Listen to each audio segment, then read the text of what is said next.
Put it my P family, it's your boy L APA coming through with another video. You guys already know what it is, man. So as you could tell, but caption, that uña, that thumbnail, man. Yo, man, going at it with a black for disrespecting our raza or the brown race. You know what I'm saying? So look, man, I'm gonna take you back to the county jail on this one. We're gonna go way back.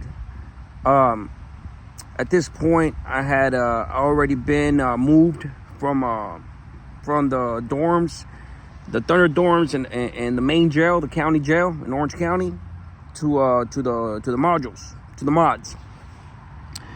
They sent me to from the hole. They sent me to B7. Yeah, I believe it was B7, and I was waiting there. For those of you that have heard my ghost story, that was the transition I was making from going to the dorms to the cells, and then I landed in a haunted cell. I was there for a few weeks, and after that I went to Theo Lacey. So they shot me to Theo Lacey, and upon getting there, man, I keep going to court. At this point, I'm maybe about 2 years into my case, fighting my case. I've already been in a lot of incidents. So, but it took a while for them to put me in the cells, the mods. So, like any given day, man, you're going to court, coming back from court. When you come back from court, there's a little line, that you walk with dudes, convicts, fellow convicts, hands behind your back. That certain day, man, it had been a long court date, man. It had been a long court date. Usually you go to court, you're in there with your homeboys, you're chopping it up, whatnot. Sometimes you go on dry runs, things like that, meaning when you go to court and nothing happens. You don't see the judge, you don't see anything. And, at the time, we used to have the early bus and then the regular bus, or the late bus. We used to call it the late bus. But the early bus is the one that used to take you anywhere between 2 to 3, and then you'll get home around 4:35, because you still gotta get processed and do all that shit. You guys already know. For those of you that have been locked up, you guys already know the process. Forgive my speech a little bit, guys. It's cold as hell out here. It ain't playing all here with the weather. So yeah, man, that's what it was. So that day I took the late bus. I was hoping for the early bus, took the late bus. So I was already irritated in a sense, tired and shit. And not that it had too much to do with it, but it definitely kind of like put me in the mood to not tolerate shit at first. You guys will see what I mean. So I get to Lacey, man. We're going through the intake, not the intake, but like the intake cells. It's the same shit, but that's the ones where we come back from court to put us in the same intake cells, whatnot. And then finally they call my mod, man. We were one of the last mods because they were taking the orange banners first. They were taking, usually I think the orange banners or the red banners, they take them straight. They escort them straight to the count, straight to their cells, boom, boom, boom, whatever. Then they take the orange, and then they take the yellow, and then they take the white banners. At the time, I heard it's different now, but at the time it was the yellow band, orange band, that system, red band, and then the blue band was a PC. And a white band was just regular GP, like no violence type shit, yellow banding up, or when you put it in work and all that, not that you're not putting in work with white bands, but you just haven't been caught for the most part, So yeah, so they finally call our cell, and we go.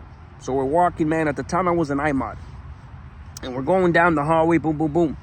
And there was this black dude in front of me, man. Dude smelled, not to disrespect. No, not all black people smell. I'm not trying to say that. No disrespect to my black folks. But this dude smelled, man. I don't know what he was. I ended up finding out he was a Crip from LA. Go figure.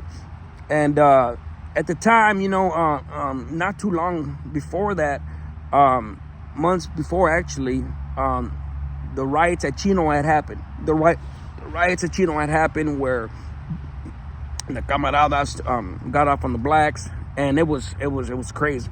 It was crazy. It was the dorms there, and they locked everything down. They locked everything down. Shit was set on fire, and the riot, everything, bro. It was crazy, from what I understand. And it kicked off. It kicked off in the dorms, and the dorms in D21, 22 kicked off tough.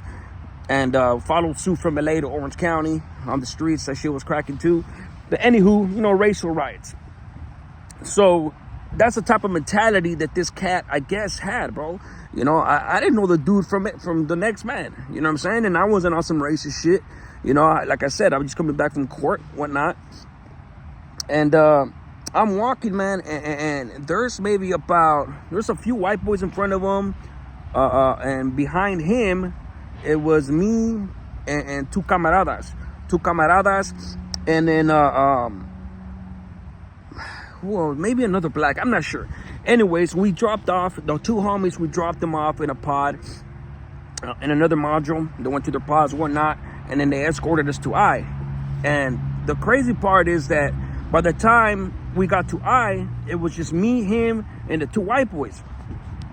And then all of a sudden, that dude was talking to the white boy for some reason, whatever reason, regular reasons. And they stopped us at the door, and the deputy goes in front, goes into the bubble. So they leave us alone pretty much until he figures out where we go. So you could come out and tell us, hey, go to this, go to sector this, sector that, whatever number you were in. So I'm tired as hell, and I almost didn't hear what the hell he was talking about, but I happened to catch a dirty Mexican. And I was like, the fuck, you know? And in my mind, I'm thinking like, you know, one of those derogatory terms, but one of them was dirty Mexican. I was like, what the fuck? Like, this dude, like, you know, like, did he just say this shit, you know? And then he keeps talking, and he says some other shit again. And this time, when he's talking to the white boys, but you could tell that the whites, they were regular white boys. They weren't Peckerwoods. They weren't skinheads. They were regular white dudes. But they looked uncomfortable, and that's how I was like, oh, hell no, this fool's fucking talking shit, you know? And that's never had never happened to me, you know? Usually in the county, he had some tats and all that, you know? I'm saying he had some freaking dreads, whatever. He looked kind of like, in the county jail, sometimes they give you some dirty shot out clothes. So he didn't look good, you know what I'm saying? That I knew that he was a convict, that I knew he banged. You could just tell when you look at somebody. So, but the second time he said something, he kind of looked, I was behind him, remember, man, we were in line.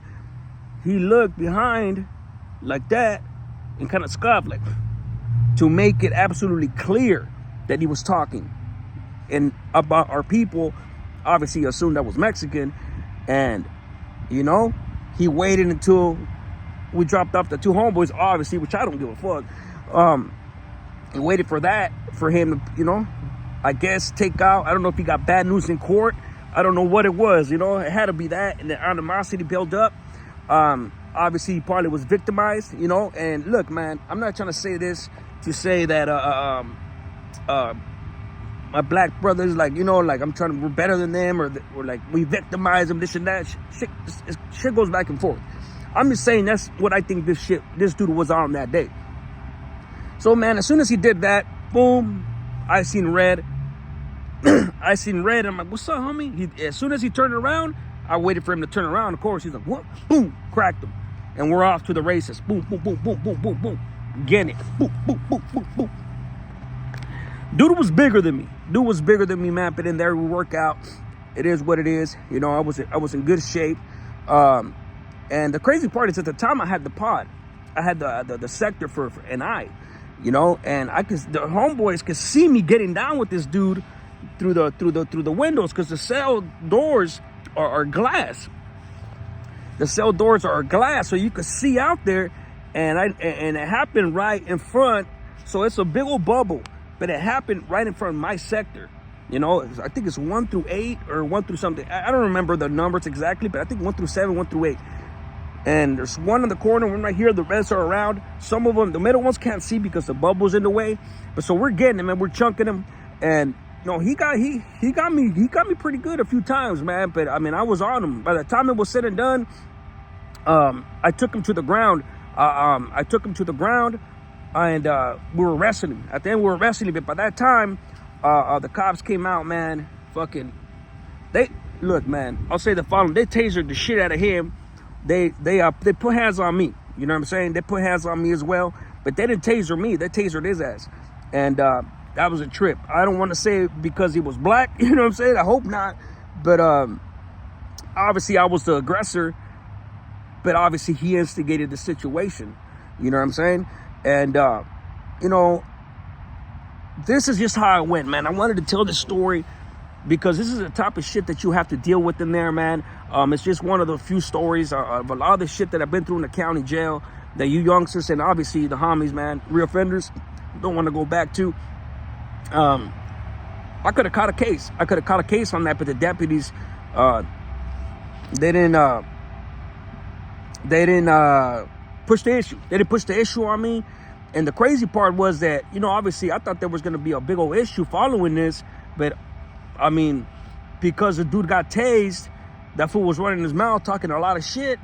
And I never seen him again. The deputies, they went on further out to beat his ass because he, you know, a lot of blacks, bro, they don't like cops. We don't like cops either, but a lot of blacks have an issue, especially with white cops in Orange County. And I guess, thankfully, the dude, like I said, he talked too much shit, and it's fucked up that they tased him. You know what I'm saying? Because at the end of the day, that's bullshit. I mean, you know what I'm saying? Whatever he had in his heart, we're still convicts, dog. We're convicts before we're gonna take the side of a cop. You know what I'm saying? So that's unfortunate. But it is what it is. You know, he mouthed off, kept mouthing off, from what I understand. You know, I never seen him again. Obviously, I ended up hearing where he landed, and you know, that's a story for a different time because I did write some kites, and some shit got handled. But that's a story for a different time because, you know, at the end of the day, you know, dudes ain't gonna be given a pass on some racial shit or political shit, period. You know, and like I said, yeah, man, I got up the homies, that was that. But I thought I was gonna have to deal with the issue because I don't know what sector this fool was in. But obviously he was in my module, you know, and it was gonna probably kick off in every pod right there or my pod.